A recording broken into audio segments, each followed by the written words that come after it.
So, good evening. Tonight, I've been asked to address an important question. What is the future of dialogue between the Eastern Orthodox and Oriental Orthodox churches? Given the limited time we have together, I won't be able to delve into the extensive texts that have emerged from this dialogue. And for those interested, I invite you to explore my two books on the subject. As I said, the dialogue between the Eastern Orthodox and Oriental Orthodox, 2016, and Towards Unity, which was published already in 1998.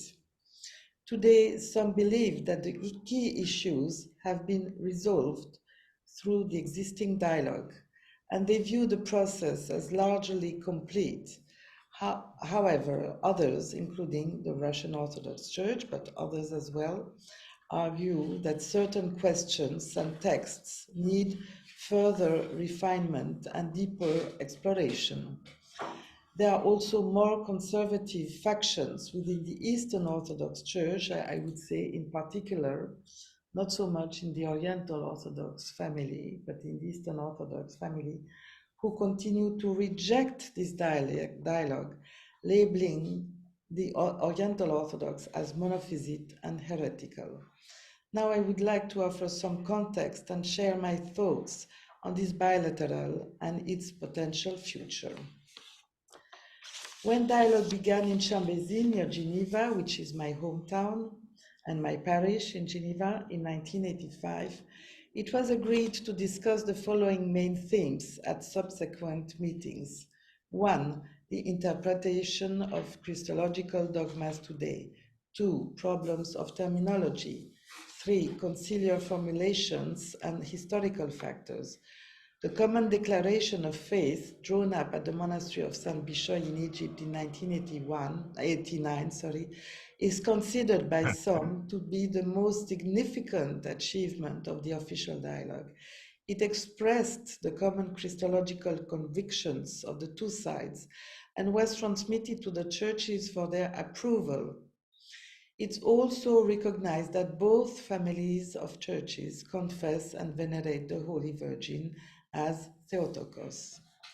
In 1990, at Chambézy, Christological themes continued to be discussed when an important point of agreement was the distinction of the two natures of Christ, which is possibly only in thought, the theoria moni in Greek, as affirmed by the Fifth Ecumenical Council.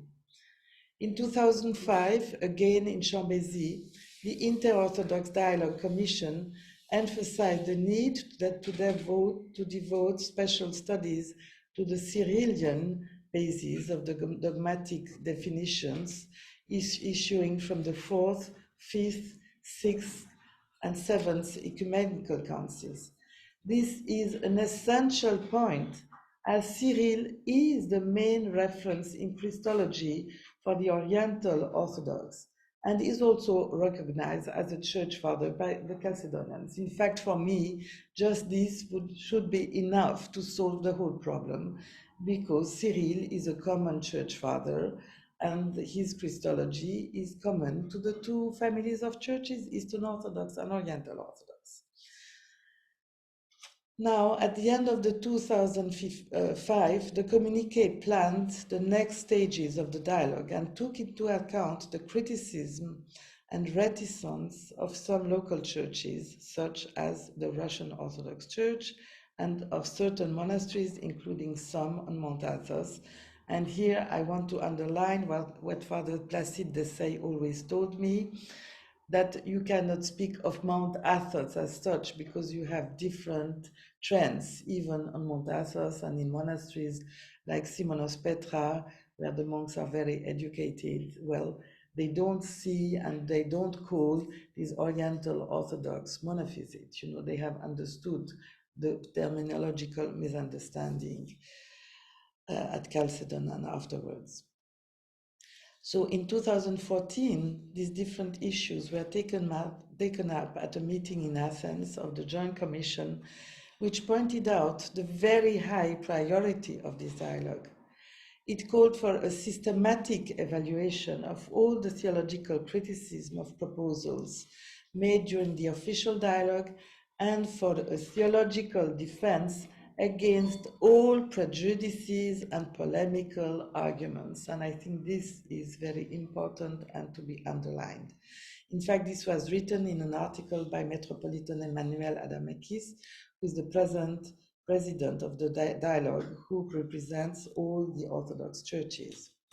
Today, that is in 2024, while significant agreements were achieved at the theological level during both the unofficial and official dialogues, that is since 1964, and the official dialogue began in 1985, between the two families of churches, the schism has not yet been healed. This prevents the two families of churches from full communion, including, of course, Eucharist communion. Although dialogue was very active in its initial stages since 1905 and 2014, it has entered what I call a period of stagnation. Now, what are the main questions discussed during the consultations and to be answered practically today? At the theological level, during the unofficial consultations, several interrelated themes were discussed, the most central being that of Christological dogma. And during the first consultation in Aarhus in 1964, the two sides emphasized the common Christological ground they shared by declaring that, I quote, both sides found themselves fundamentally following the Christological teaching of the one in the undivided church as expressed by Saint Cyril. I repeat, the common father, end of quote. In 1917, Geneva, the notions of will and energy addressed at the Third Council of Constantinople in 680-81 were introduced into the dialogue, and it was agreed that the human will and energy of Christ are neither absorbed nor suppressed by his divine will and energy.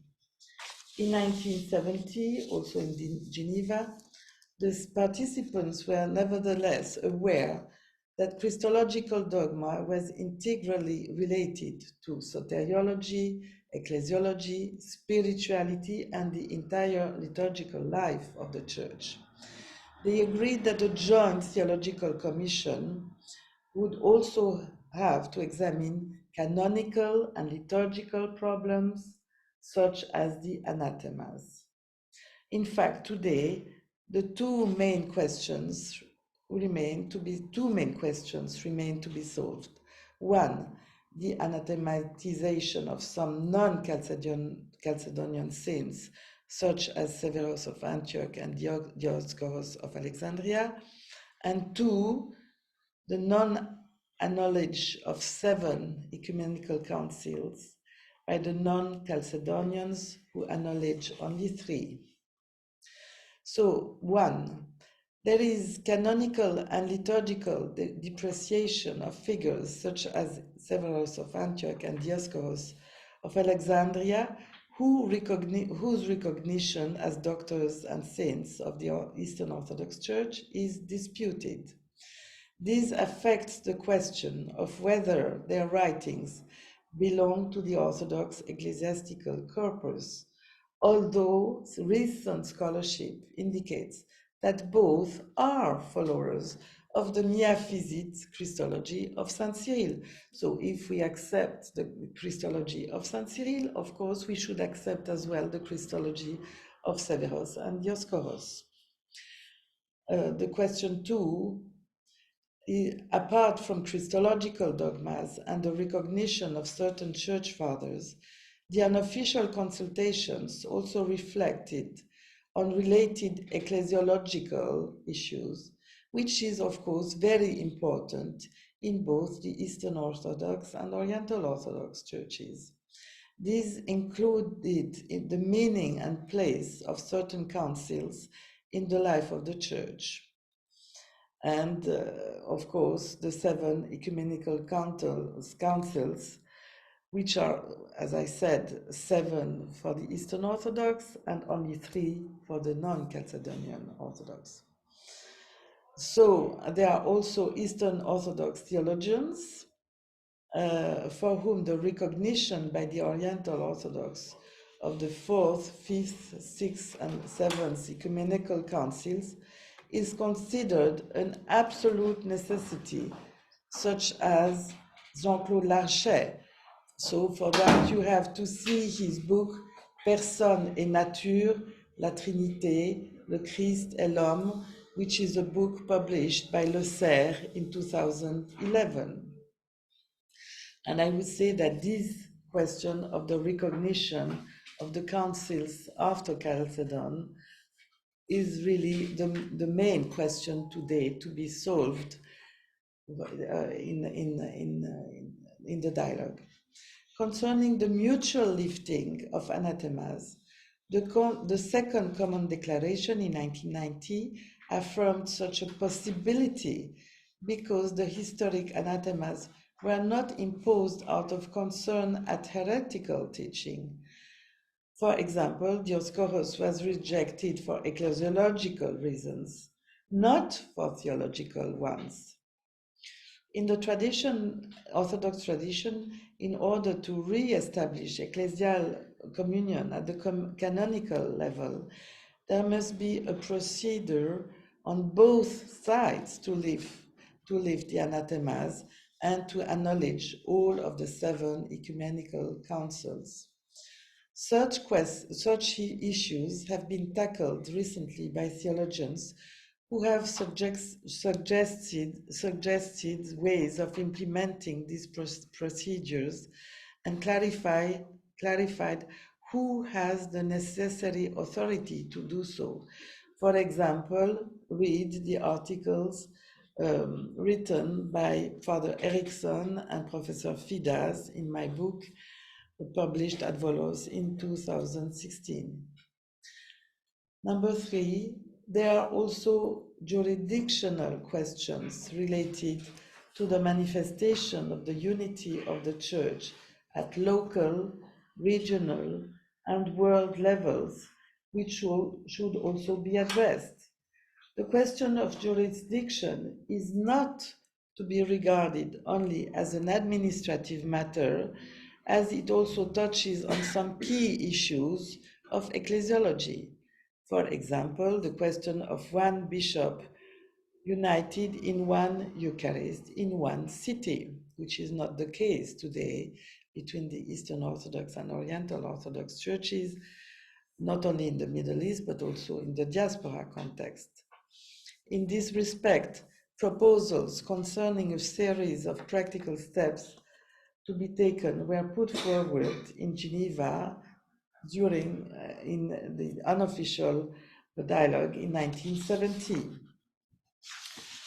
Number 4, finally, this dialogue needs to be continued in order to bring the work of the Mixed Theological Commission to fulfillment, as well as that of the sub-commissions in charge of pastoral and liturgical questions. To follow up the official dialogue agreements, the unity of these two families of churches must take practical form as soon as possible. So there are other questions to be solved. For example, some of the churches objected to the agreements of 1990 and 1993 with, for example, the Synod of the Russian Orthodox Church asking to prepare a more detailed study about unclear, I quote, unclear Christological formulations, and setting up a synodal theological commission with this aim in 1994 and 1997. On the other side, in recent years, the Patriarchate of Moscow has organized its own bilateral dialogue with the Oriental Orthodox churches. which is amazing, and we can discuss about it. You may have questions, and I shall be happy to answer your questions. With the Armenian Church in 2001, with the Coptic Church 2015, Ethiopian Church 2018, Malankara Syrian Orthodox Church in India 2019, thus showing, some would say, a non-conciliar spirit towards the other Eastern Orthodox churches and the official theological dialogue, because they began their own bilateral dialogue. Since 2018, the tense relationship between the patriarchates of Constantinople and Moscow and their respective allies has also created problems for the bilateral dialogue between the Eastern Orthodox and the Oriental Orthodox churches. And in fact, we can discuss about it. I hope we have time to present what happened at the end of September of this year. There was a meeting of the Commission for Dialogue between the Russian Orthodox Church and the Ethiopian Orthodox Church in Addis Ababa. And I hope that I can make a summary of this after my speech. And it is very amazing because in that text, they also spoke of very political issues, such as the situation of the Ukrainian Orthodox Church, and well, we can also speak about it in the questions later on. So, which has nothing to do, of course, with the theological dialogue, but it shows a very political trend which is involved, in the bilateral dialogue, I think, of the Russian Orthodox Church with all the Oriental Orthodox churches. So this is also a question that we can discuss later. Now, in front of all these problems, what to do? According to me, and we are in an Orthodox institute, the first thing to do is to study carefully, not only church history, but theology and liturgical texts and the monastic tradition and the literature of all these churches, and then we shall see how much we have in common. Because I think that the problem today is that the people who are negative for this dialogue are people who unfortunately repeat blindly, what they have heard, what they have studied in some theological faculties in different Orthodox countries. But I beg them to study carefully, all these matters, and then to understand, yes, that we have so many things in common. I want to repeat it. So there have been proposals to initiate a project. I come back now to the official dialogue. So to initiate a project to revise church history, aiming to create common texts and theological manuals. And this work was started, for instance, by Professor Fidas of Athens, with a publication only in Greek. And of course, it should ideally be translated at least into English to further the dialogue. And such work, of course, must continue to revise our church history. And see that also, yes, there were times of disputes, but there were times of dialogue, such as between the Byzantines and the Armenians at the time of the Armenian Catholicos Nerses the Gracious in the Middle Ages, and at the time of Bishop Porphyros Fensky, who was responsible of the Russian mission in Jerusalem and Palestine in the middle of the 19th century. So we have to read what they have written, in their times. And we shall be amazed because, in fact, Bishop Porphyros Fensky said and wrote, and that's more important, that there is no difference between these Oriental churches and the Orthodox churches. So I think it's very important for the people of today, as he's a Russian bishop, to read his text in Russian you know, to understand what he had already understood in the middle of the 19th century. And my wish is that these texts in Russian should be republished in Russian and should be translated also in English, at least, for the sake of the dialogue. Additionally, there has been discussion about editing liturgical texts and hymns which would be produced in common books for use in both families of churches. This is the wish of the official dialogue. In the meantime, it's beneficial to use English translations, or they can be in German, French, whatever language you know, but I say English because we are in England. So it's beneficial to use English translations of such liturgical texts and other literary and patristic as well as spiritual books made by scholars from outside the church, while translations by church members are sometimes available. They don't always meet the higher standards. I have seen, for instance, Copts of very good will, you know, they wanted to make this translation of their liturgy into French or English. Of course, they are not liturgists, you know, you have to go to the text themselves, you know, in Arabic, even in Coptic, to make a good translation. It's not enough to have goodwill. So this is why, you know, translations made by scholars, even outside the church, can be very beneficial for the sake of our dialogue. To achieve quality translations, it is essential to refer back to the original texts in the original languages and involve experts in fields such as patristics, liturgy, and monastic life. In order to know each other better and to promote better mutual understanding, it's also most important and necessary to produce all kinds of publications, and also in several languages, with explanations of the two families of churches and of the mutual dialogue, as recommended by the dialogue in 1998 and also before. In fact, this is what I have done with the writing and publication of my books and articles and translations, well, as Father said, into 11 languages in 2024, because this is very important that people can read about the dialogue in their own languages. So the common ground between the traditions of the two families of churches needs to be studied, not only at the theological and historic levels, but also, I repeat, at the patristic, linguistic, liturgical, canonical, and monastic, and also iconological, musical, cultural, and I would say even political levels. And this is what Father Meyendorff wrote in 1988.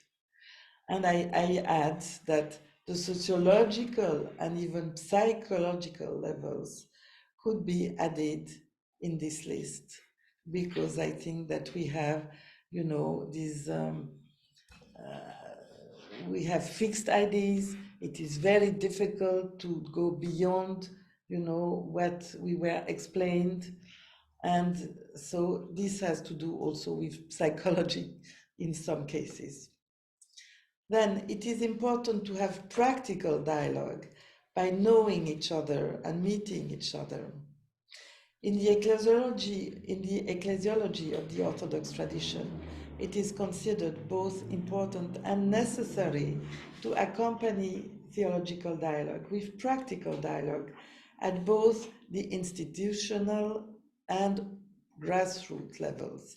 In fact, this is what the official dialogue commission encouraged: greater understanding and cooperation between the two families of churches in order to inform and prepare all people concerning the restoration of unity between the two families of churches. It's very nice when they have these meetings of some experts, theologians, who represent their own patriarchates and churches. But it's not enough. You have to inform and prepare the people, and also the clergy, of course.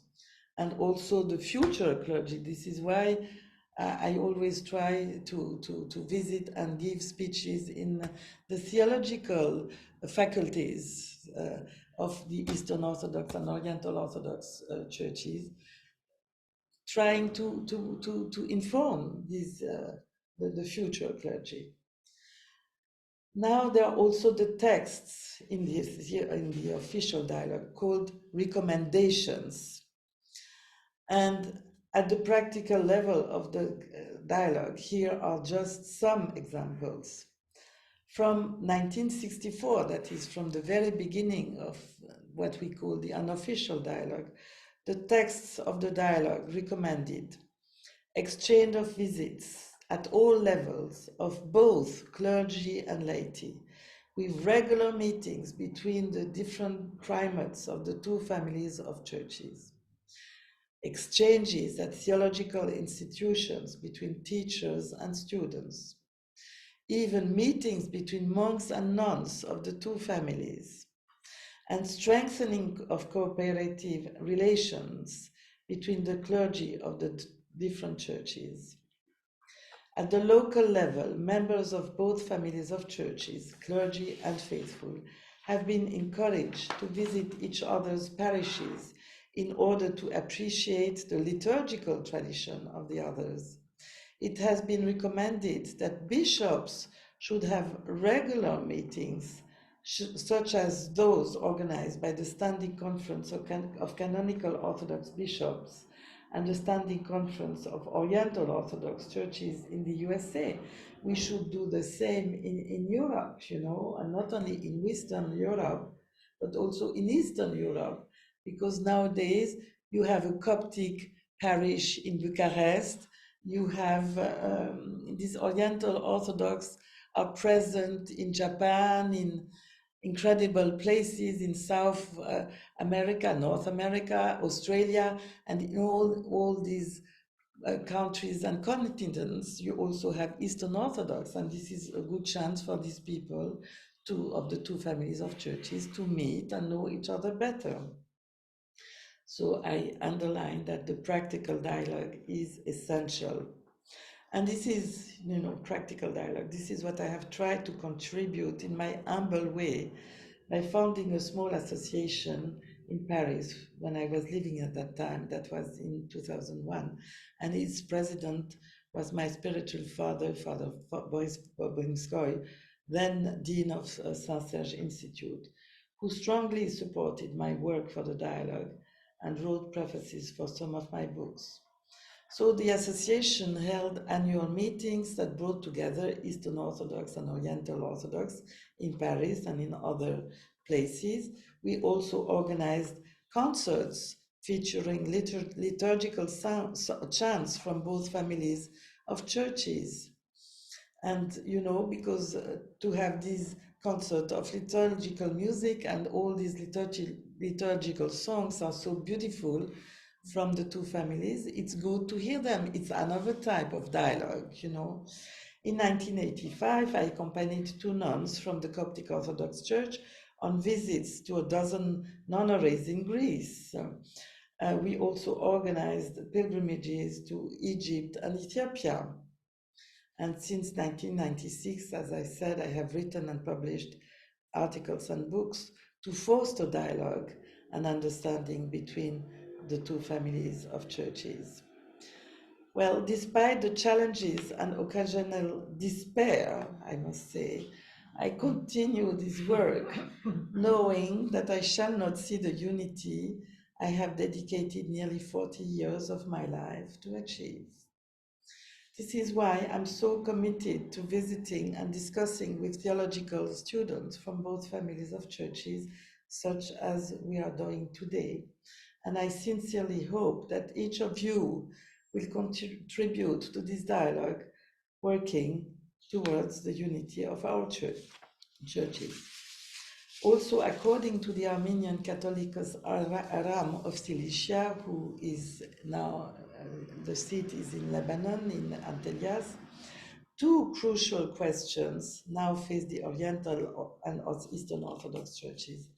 Not only how to deepen, broaden, and solidify their common ground in Christology and ecclesiology, but also how to take the spirit and vision of this dialogue from the conceptual level to the reality of life, namely to the people at the grassroots, in order to reach visible unity. In order to reach this goal, frank practical dialogue should take place at the local, regional, and global levels. The writings of Catholicos Aram also emphasize that with their profound sense of history and tradition, and especially with their rich spirituality, these two ancient families of churches should give a united witness to the world. However, this will only be possible when they commit themselves to overcoming their prejudices and manifesting concretely the inner unity of orthodoxy rooted in a common apostolic faith and tradition. So I have a few lines. In conclusion, in spite of the doctrinal agreements which have been reached and the solutions proposed, some difficulties still prevent Eucharistic intercommunion between the Eastern Orthodox and Oriental Orthodox churches. In any situation of rupture or breach, it is only through dialogue and conciliarity that solutions can gradually be found. For example, in the World Council of Churches in Geneva, which has a great majority of Protestant church members, the two families of churches, Eastern Orthodox and Oriental Orthodox, are considered as one Orthodox family. To be in dialogue involves listening to and understanding others, and thus to be mutually enriched. We have to understand that the Oriental Orthodox have much to give us, spiritually and the liturgical life in their liturgical texts, etc. In addition, according to Father Fitzgerald, unity in faith does not mean the absorption of one church by the other, as it recognizes the legitimate diversity and treasury of languages, cultures, customs, traditions, liturgical practices, and arts that are part of the life of the churches. In 1981, it was stated that dialogue between the Eastern and Oriental Orthodox was an urgent issue, 1981, that would be beneficial for church unity as a whole. In 1992, Metropolitan Damaskinos, who was of Switzerland, who was my bishop, wrote, and I quote him, "This is one of the most important dialogues of its kind, because it confirms the sincere attempt of the two sides for restoration of the unity of the Church, which is the aim of all theological dialogues. Specifically, it signifies the coming to unity of most of the Christians of the Middle East, and not only of the Middle East, but of all of these Christians who are now living in the diaspora and who are so numerous, as I said, around the world today. These words continue to be highly relevant today. On the common desire to restore ecclesiastical communion, Metropolitan Damaskinos also wrote in 1998, and I quote him, "The tremendous importance of the conclusions of the theological dialogue between the Eastern Orthodox and ancient Oriental Orthodox churches is self-evident if the tragic consequences of the historic past separation are evaluated in all their depths, and if the broadest perspectives which are opened up by the restoration of ecclesiastic communion for the witness of the orthodoxy to the contemporary world, and especially to the countries of the Middle East, Asia, and Africa, are foreseen." The ministry of the unity of the Church is a witness to faith, as it is constantly confessed in the Creed.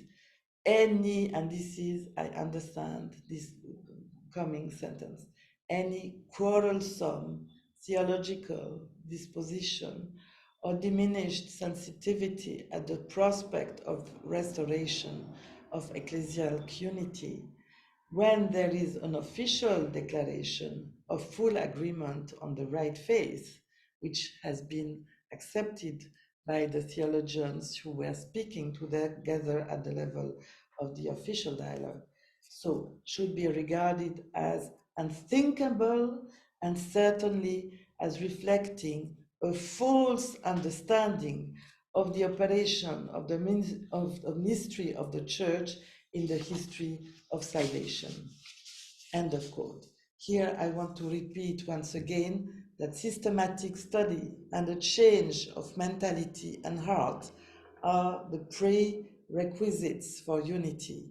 More in-depth research and information will be needed if the Eastern Orthodox and Oriental Orthodox churches are to experience the historic conversion, metanoia, which would bring about unity.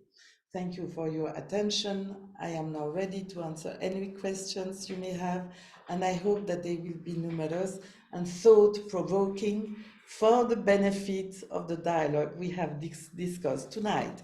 And I just want to repeat, I prepared this paper before there was, finally, after many years, this meeting in Ambabishoy Monastery in Egypt on the 16th and 17th of September 2024, which is now a good step and hope for the continuation of this bilateral dialogue. Thank you very much. So I hope you have some questions. Thank you very much, Christine. We have about 30 participants online, so I'm sure we're bound to have some questions from those joining us over the internet. Before I hand over, I just want to say it's so difficult to for me to sort of think of a question when I tend to agree with you. When on I can't say just almost, like I would say on everything that you said, because. And I share in the frustration, and I share in the to a degree the dismay that things have gone so close in terms of the dialogue between the Oriental and the Eastern Orthodox churches, and there just seems to be just that I don't know, 5% or 10%, whatever you want to quantify it as, and that just stops it from becoming a reality. I mean, stops this progress of the work of unity and intercommunion in a sense. And I agree with you. For me, I just as a small observation, as I said, it's very difficult to formulate a question, and the one that I actually had, you sort of answered at some point. I really wanted to ask you, what do you think about the future of this? I mean, the role of this local ecumenism in actually advancing, moving the wheels at the local level when the wheels at the sort of bigger level seem to get stuck, either because of politics or either because of other priorities that seem to sort of take over, synods and patriarchs and bishops and so on. But because I've seen this local ecumenism in practice, I think it does work. And as you say, sometimes you see it in parishes working together or visiting. And for me, the great hope remains this reality of the church of the Orthodox Church to a degree, but I think of the church in the diaspora. And when I mean diaspora, I'm not only referring to sort of Western Europe but I'm referring to actually the diaspora of a secular time. Because I think if we take a step back, all of us live in this kind of foreign land of a secular world where we have to navigate our identity and our disunity, and we're not doing ourselves any great service by not sort of getting a sense of urgency for our unity. But this context of the diaspora, however you want to frame it, I see it as a great hope. And I'll just finish by saying that I could see that change in me, and I know that all of this. I don't want this to sound as a testimonial and so on, but as you say, change does start with one person, and then it's sort of each of us. Exactly. It's we can also. Each of us can work for the dialogue. Yes, exactly. So, and I remember, when I came to the UK almost 20 years ago. It'll be in about 2 or 3 years. It will be 20 years, but as a theology student in Romania, I mean, I loved my studies and the context there. But you do feel that you are the product of a kind of an ecclesial silo, and you only see the other Orthodox, particularly in this case, and they always look a little bit more exotic than your Orthodox, both in worship and in sometimes in garments. And to me, it overcoming the inbuilt prejudices or the way that your mind has been set and what you've learned about this is part of that change. And it does take time, but when it happens, and that's the beautiful thing, I think, when it happens, well, you cannot go back. And I think even if you have one person that manages to go through that process of change, that's like sort of putting a stake in the ground, and it can't be sort of moved back. So any metanoia at a personal level, I suppose, I think it shouldn't be minimized or treated as something minor. So and that's why I really am very grateful for you for coming this evening to us and speaking, and again putting this issue a little bit back into sort of the foreground of our attention. As I said, I didn't have a question, but if there are questions, let's take. I mean, we have a few questions from here, but let's give the opportunity of online people. I just want to say I see very familiar faces and the new faces, and I especially want to say hello to Mr. David Susha, who joins us, and to say how grateful we are that he's with us this evening. Any question? So David, if you have a question or a comment, we are more than grateful to give you sort of first dibs, as they say. Well, good evening. I didn't. Can everybody hear me? Yes. Yes. And I'm sorry, I've got a little throat problem with my voice. First of all, may I say thank you so much for such an intelligent and informative and enlightening talk that you have given. Absolutely wonderful. As Father knows, I come as a member of the laity. I'm not a theologian. I'm just a practicing Christian. Strange that I say just a practicing Christian, because any Christian who follows Christ is not just a practicing person.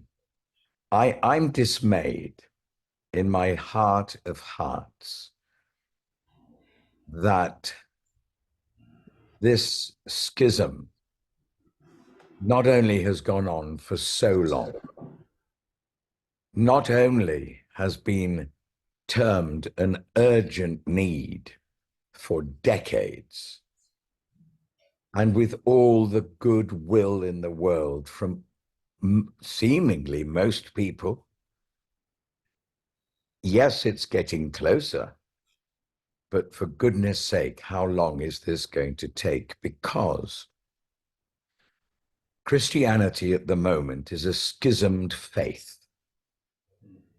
We do not have unity. We do not serve or answer Jesus's prayer that we should all be one. I wonder what Jesus would say and do if he was here tonight. I wonder what he would say to the intellectuals who grandly explain the differences and manage to persuade people to say separate. I wonder if he would say, as he does with his 2 commandments, love. love one another, love God. It seems as simple and as hard as that. What I would say as a layman is that I don't know where I can go. I can't take communion in my church with any other church. I can't take communion in the Eastern Orthodox. I can't take communion in the Oriental Orthodox. And yet, when I speak, as I do speak, to members of clergy in both churches, they both, all of them, say, oh, it's a lot of rubbish, it's just political.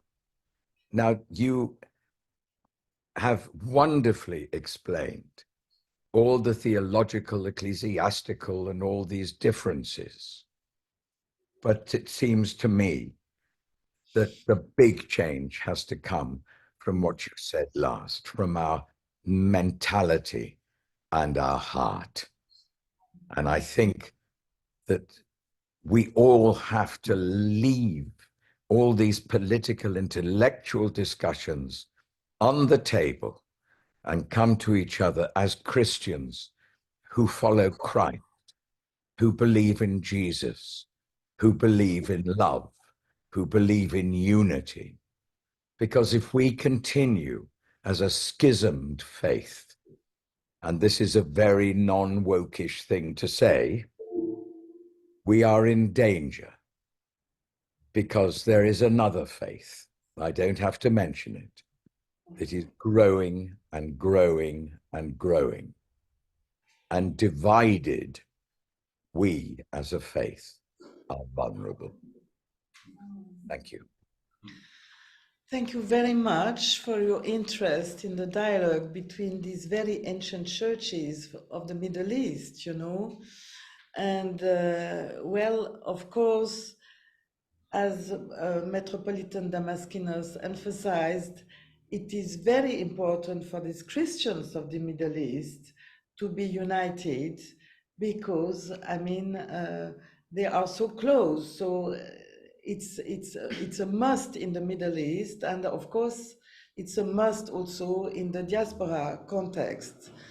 And well, yes, I think that it is not so easy in the Orthodox context because, you know, the Orthodox theologians are cherish so much, you know, their Orthodox church and faith, and of course, and we must understand that we cannot play with questions which are so important. I mean, they also, the Byzantine Orthodox, were fighting to remain Christians until today, and so they had to be so careful to keep the church alive and to keep the correct faith, which is the meaning of Orthodox.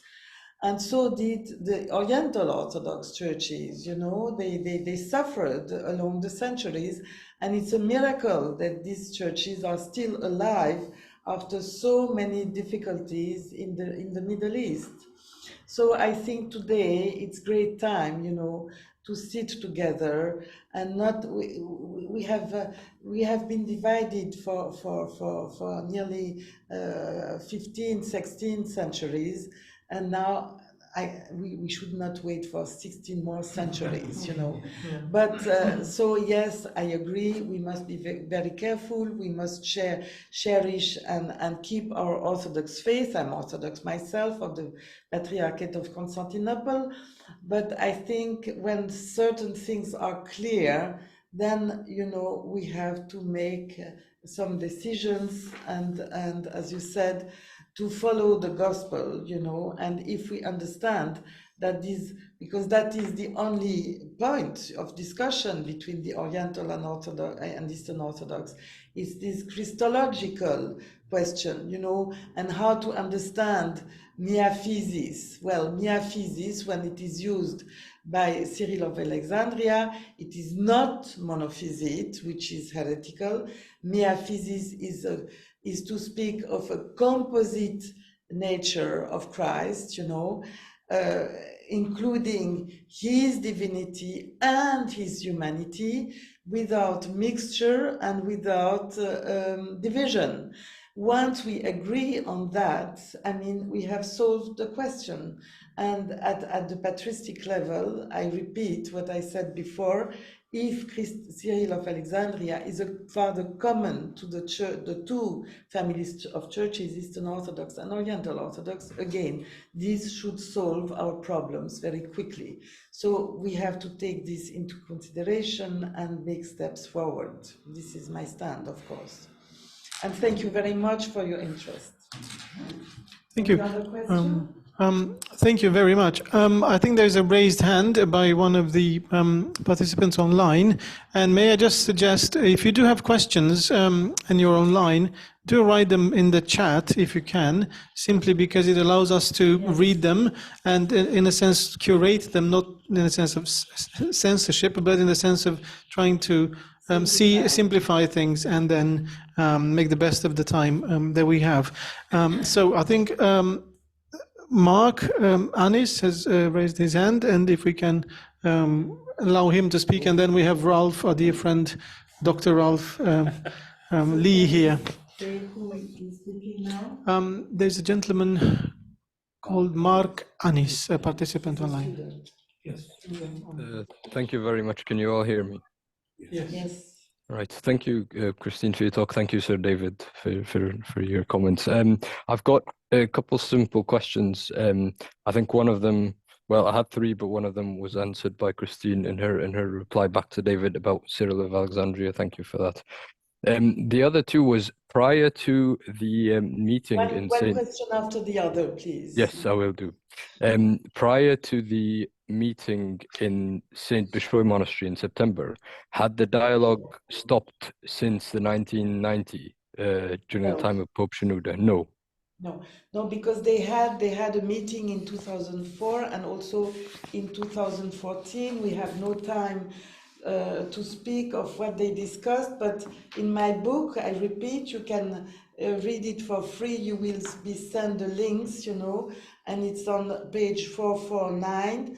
You have the communique which they gave in Athens in 2014. So in fact, that was not all the churches were present at that time, but please, you should read these texts and read also the text. I shall send you the texts, the communique which was given now in September in the meeting in Egypt on the 16th and 17th of September. And so, no, it was, you know, well, now I have a hope now, but so we should not say, well, that everything was stopped. It was stopped, yes, for many, many years, too many years. Of course, you know that there were so many difficulties in the Middle East with some political problems, religious problems, and so many people living, so many people, Christians and non-Christians, living the Middle East. So, of course, when you have questions of survival, there is no time for theological dialogue. So that was one reason. There were other reasons, but let's hope that now we are on the good track. And what was your other question? Sorry. Yes, thank you very much. My other question was, so from maybe I'm a laity member, not involved in any official capacity, but from my amateur readings on this matter, it seems that from the Oriental side, the Coptic Church is maybe trying to do some work or leading the efforts. Is there any, from maybe the Coptic Church in particular, is there any either particular resistance or welcoming of the dialogue and of unity from the Coptic point of view, from your experience, from what you've seen? From my experience, you know, for the last 40 years, I have traveled all around the world, meeting the Eastern Orthodox, Oriental Orthodox churches in all the continents, so including North America and Australia. And I can say that I have never heard any negative comment on this dialogue from the Oriental Orthodox churches. Never, you never. On the contrary, I was always very welcomed and encouraged, and I know very well that Pope Shenouda was very, very eager, to see the unity coming in his lifetime, which did not happen, unfortunately. So I would say, yes, the Coptic Orthodox Church is very, very open for the dialogue, and the fact is that now they organize Patriarch Tadros, who is the successor of Pope Shenouda, whom I have known very well and discussed also with him about this dialogue. He tried his best organizing this conference in his monastery of Saint Bishoy in Egypt, But I know that they are very open for the dialogue in Ethiopia, in the Syrian Orthodox Church, in the Malankara Church, in diaspora, in their communities. I would say that we, the Eastern Orthodox, now I would say we have to make many efforts, because we are much more traditional, not in the sense that the Oriental Orthodox are not traditional. They are very much so when it comes to their church life and liturgical life, etc. But at least they are ready for dialogue, and they understood that there is no obstacle now. So I think we have to work on our side today. That's my experience. Thank you very much. That's very helpful. Bye. Thank you. We have a question from yeah. I already have.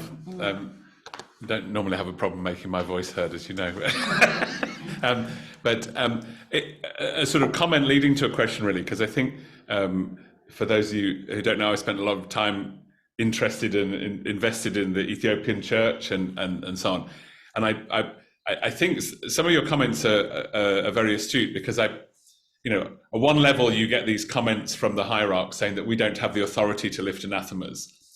For me, that I suspect that that's actually, rather than expressing a theological issue, it's actually an expression of a lack of courage, because that when you meet a lot of laity, particularly in Ethiopia, where people have not been exposed to people outside of Ethiopia, when I speak to my friends in cafes and in restaurants, they say we don't want it. And so we don't have the authority to lift anathemas seems to me almost an excuse that means that they don't have to deal with this issue. And I think what it points to, perhaps, this is in response to what you're saying, is absolutely the need for cooperation at the level of laity, because actually historically great changes have come in Orthodox churches, starting from the laity and moving upwards. But I think also there's a lack of courage sometimes at the intellectual level, where particularly the Oriental traditions have been regarded with some fascination, but not really engaged with at a proper intellectual level. And so I think institutions like this, those of us involved with it, need to be courageous in really taking seriously the Coptic, the Ethiopian, the Armenian views on things and engaging with them in a significant way. Do you think that's a right diagnosis? Do you think there's a lack of courage there, or is it more complicated than that? Well, would be my question to you. I have to remain as polite as possible. And of course, we have, I think, yes, being very polite. We can ask our priests, our bishops, our patriarchs. Every time I meet my own patriarch, I ask him, please, when shall we move on for the dialogue? And so, of course, well, now we have these new steps, so I cannot complain for the time being, But you speak of the intellectual people. They may be Orthodox or not, and I think they have also their role to play. And I would give the very good example of the Romanian scholars within the Romanian church, because you have more than 30 scholars today in Syriac studies, Right. And the next international conference of Syriac studies will take place in Bucharest. And nobody would have expected this to happen even 10 years ago. And these, among them, you have priests, you have monks, So also in Russia, you have people in the Russian Orthodox Church, in their theological academy in Moscow. They have a special section to study gaze, Coptic, Yes. Christian Arabic, etc. So there should be also collaboration among all these people, you know, beyond the borders. And so also I think we have to know. I prepare a new book with articles to know each other better, not only at the theological level, but at the level of monastic life, of the exchange of manuscripts, of monastic exchanges, of liturgical, of the exchange of liturgical texts. At the artistic level also, you know, we have so much Yes. to share. So I think this is also part of the dialogue, and we should not only be obsessed, you know, with theology. Yes. We have to breathe with joy and peace, you know, and also study other topics which can be common to the two families of churches. And this also with the participation of scholars, because these are scholarly topics, you know. So I hope that you will read my next book. Hopefully, I'm sure I will. For next year. Yes, So absolutely. I think, yes, there are many interesting things to be done. Well, I mean, there's a comment online, which I think, in a sense, you might have just answered, thanks to this question from Ralph, from Mother Sarah. She says, I have a question to other participants. Does anyone have experience of organizing exchange at a local level? This could give ideas to us about what we can do locally to encourage breaking down prejudice. So, I mean, that's, in a sense, you've hinted to. I gave this simple example, just, you know, if individuals, if not to say a whole parish or members or a group from a parish can just visit another parish of the other family, this does not mean that we take communion. I never, when I go to Ethiopia or Egypt, they asked me, they were ready to give me communion, but because my position is difficult and I want to be strict, you know, canonically speaking, so I did not, I never took communion, but it's communion in another sense, you know, because I used to spend whole nights in Egypt or in Ethiopia for the festivals, you know, so you have a communion through the Spirit, you know, God gives you peace and joy in different ways, you know, and when you meet these wonderful people in Ethiopia and Egypt, when you see how pious, when you know their liturgical texts, you can read them, you know, in translations, as I said before. So you are filled when you leave in the morning, you know, you are happy and you share so many things with the people around you. So that's why we have to go and see how similar we celebrate, you know, the celebration of the liturgies are, you know. We have to visit their monasteries if we have the chance to visit, you know, their monasteries in Egypt, in Ethiopia, in the Middle East. Well, now it's a bit complicated. But, well, we can do it here. We have no excuse. We can do it here because they have so many parishes. They have their own monasteries. So you don't have to travel very far, you know. If you have the goodwill, everything becomes possible. Yes, please, Elizabeth. Yes,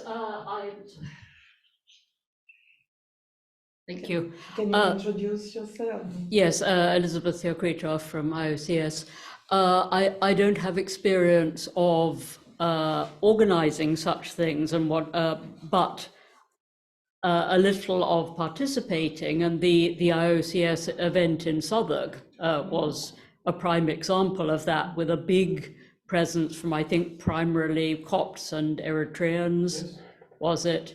Ethiopian? And yes, and that in turn brought in a lot of participants in the audience from Oriental churches.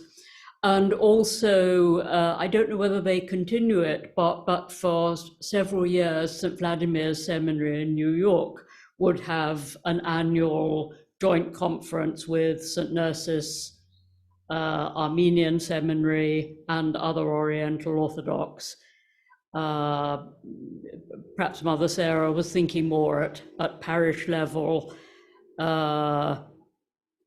which I don't have experience of, but I mean, perhaps I'd ask Mother Sarah for the arts festival. I don't know, are there Oriental Orthodox participants there in Bath, or was there an attempt to invite them? So if I may answer you, first of all, of course, as I said before, the theological faculties are very important places for the dialogue. And of course, they do have theological students from the Eastern Orthodox and Oriental Orthodox churches in places like St. Vladimir, at Holy Cross in Boston. There is this St. Ignatius Association in Södertälje in Stockholm. You also have a place in Nijmegen, in Holland, in Saint-Serge Institute in Paris. You also had some Oriental Orthodox students. So yes, things are growing in some places, and this is of course positive. Now I think we have to find ways to expand all this, and as somebody said before, oh, I'm just a layman. No, you are not just a layman. Everybody can participate, and share all that. And just to say about, art and also the veneration of icons, which was mentioned in the official dialogue. They mentioned that the veneration of icons is similar in the Eastern Orthodox and Oriental Orthodox churches. And in fact, I wrote a whole book about this question to show that from the beginning of Christianity until today, in the four traditions of the Oriental Orthodox, Coptic, Ethiopian, Armenian, and Syrian Orthodox, they do have pictures, icons, mural paintings, and they bless all these paintings or pictures or icons. In fact, the four traditions have a specific prayer to do so. So, I mean, what else? It's enough. I mean, once you have the prayer, and the four prayers are published in my book, you see. So it is, there is nothing else to say. I mean, the question for me is solved, But this is where we have to know about all these topics. So I don't know if Sister Sarah has a comment. Can you hear me? Yes. Can you hear? Yes. Well, thank you, Christine, for such an interesting and inspiring talk. To answer Elizabeth's question, yes, there will be somebody from the Armenian tradition at the Arts Festival. But going back to my question about how can we break down prejudice at a local level, I think organizing trips to different communities, simply taking people to the liturgy in a different tradition, shouldn't be too hard to organize, and will really help to break down prejudice at a grassroots level. So thank you for that idea. That's very, very helpful. But I would add that, of course, it's good to see how they celebrate the liturgy, but the best is also to read the texts of their liturgies and prayers before you go, or on the spot, because last Sunday I was in the Ethiopian parish of Mariam, of the Virgin, in London, which is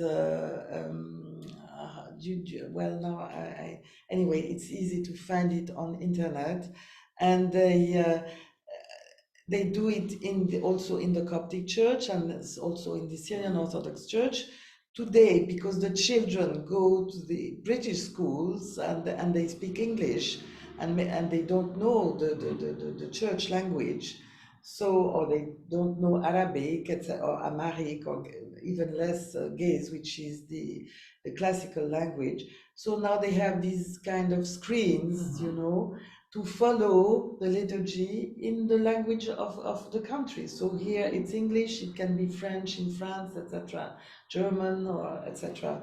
So that is useful for the people themselves, for the young generations, you know, and for the visitors.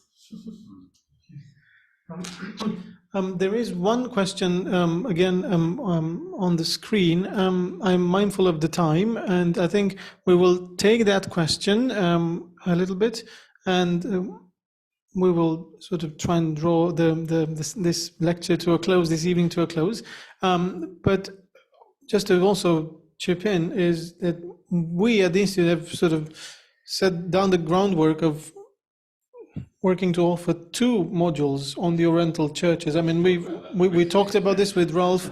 So for the certificate in Orthodox Christian Studies by Distance Learning that we have, so hopefully sometime in the new year, not too far, so maybe January, February, we will be able to offer these modules for people who can, they could take them from anywhere on the internet, and they will be part of the certificate and sort of degree that we offer like this. So we've been in touch with Archbishop Angelos of the Coptic Orthodox Church about this as well. So he's very much involved in this project, both I think practically and morally. So I think we join a chorus of people everywhere trying to do these things. So hopefully it will have a positive impact. So. The question is, we've shared asking for the paper from Professor Fidas, but we've just shared the link with everyone. You've referenced it. And then the question is this. Has the bilateral dialogue between the Russian Church and some of the Oriental churches taken other angles or made different strides compared to the main dialogue? Well, will you allow me to speak freely? When I read, you know, the communique, as they call it, between the Russian Church and the Oriental Orthodox churches, until now, I have not seen anything written on theology. It is much broader, you know, they speak, yes, so this is positive. They speak of exchange, of visits, of inviting exchange of theological students.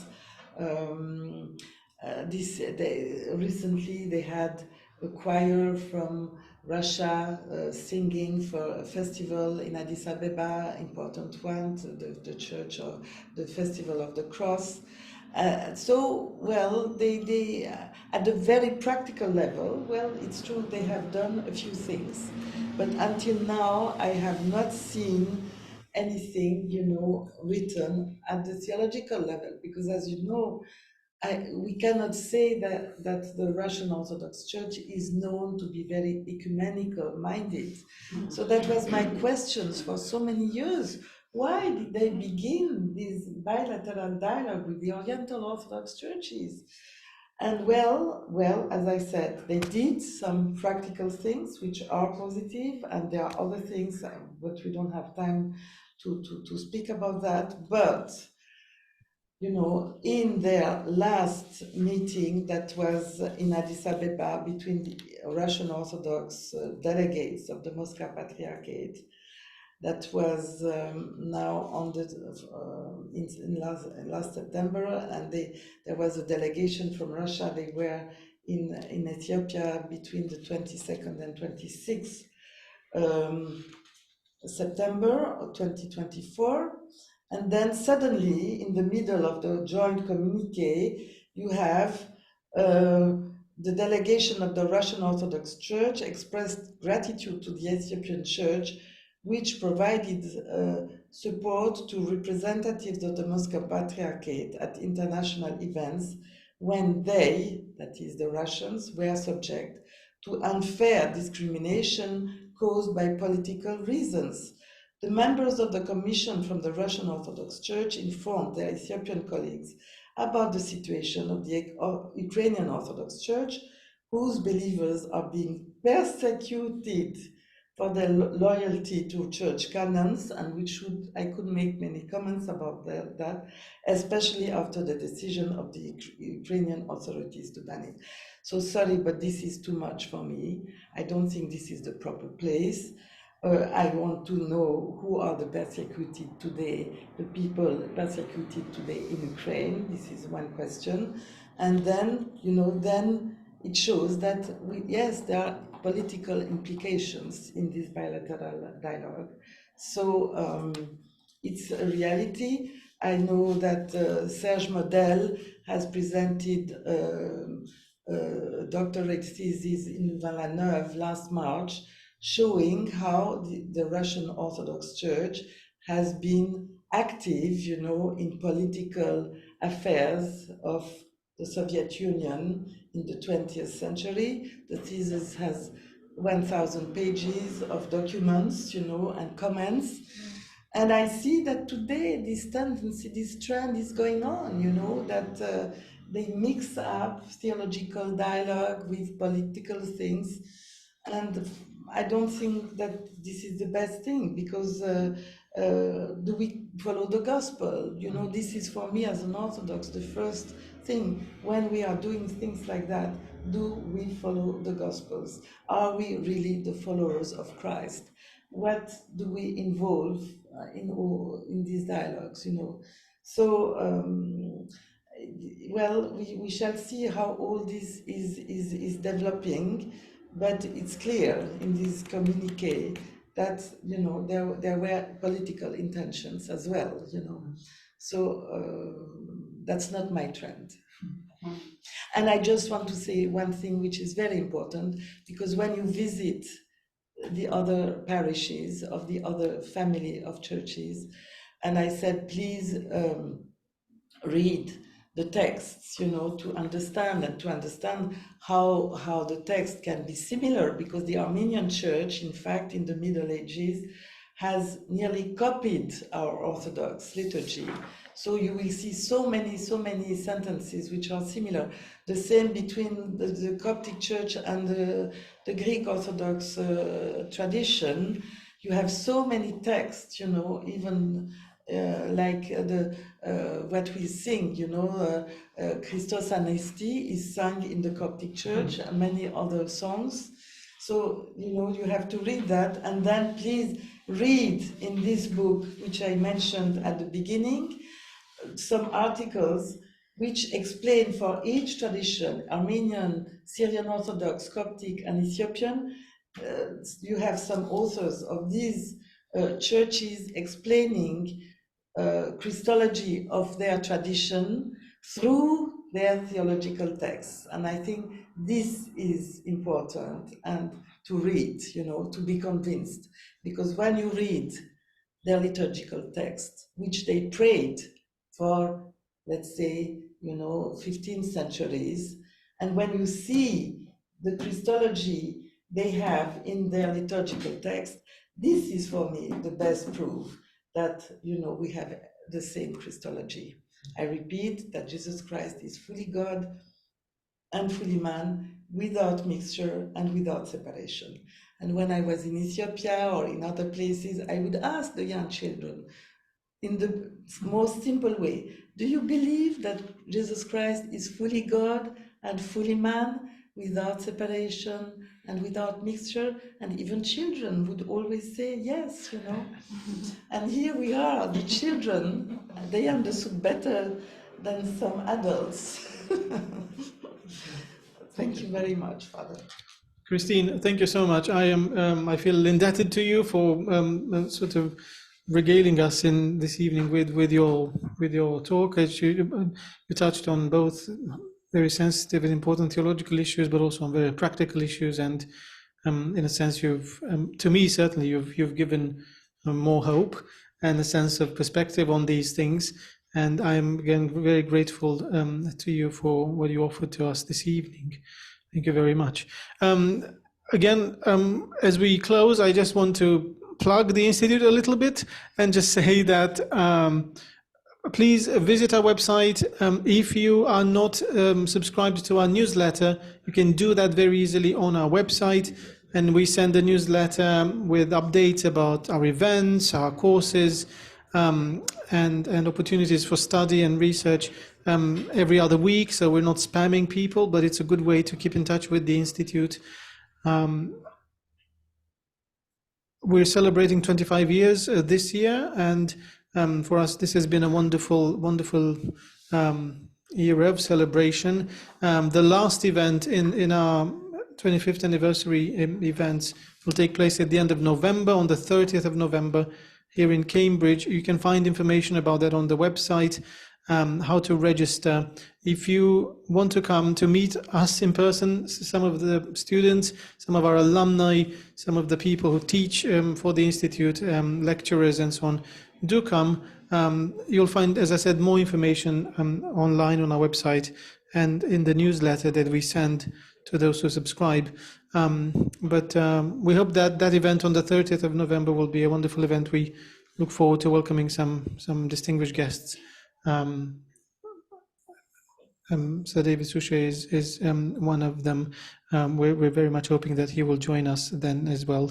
And we're delighted, Sir David, that you joined us this evening. It's good to see you again. Well, thank you so much. I feel very privileged to be allowed in. Well, anytime, you're very much at home at the Institute. Thank you. Thank you, Christine. Thank you, Christine, for all your great work, not only this evening, but during all your life. Thank you very much, Christine. I'm Brother Lino. Thank you, and the Institute will send you my books, which are scans, so you can read some for free. It will be my little gift to somebody I watch regularly on TV. Thank you. So this recording will be made available on our YouTube channel. So again, if you are not subscribed to the IOCS YouTube channel, do subscribe. Most of our talks, most of the lectures and events that we have are uploaded there. So it's another wonderful resource to keep up with the Institute, and it's also a learning resource to an extent. So again, with many thanks to Christine and to everyone who joined us online, we will wrap the event, and may God bless you. And we look forward to seeing you at our other events. And I give you my book for the library. Thank you very much. I'm very grateful. Thank you. Thank you.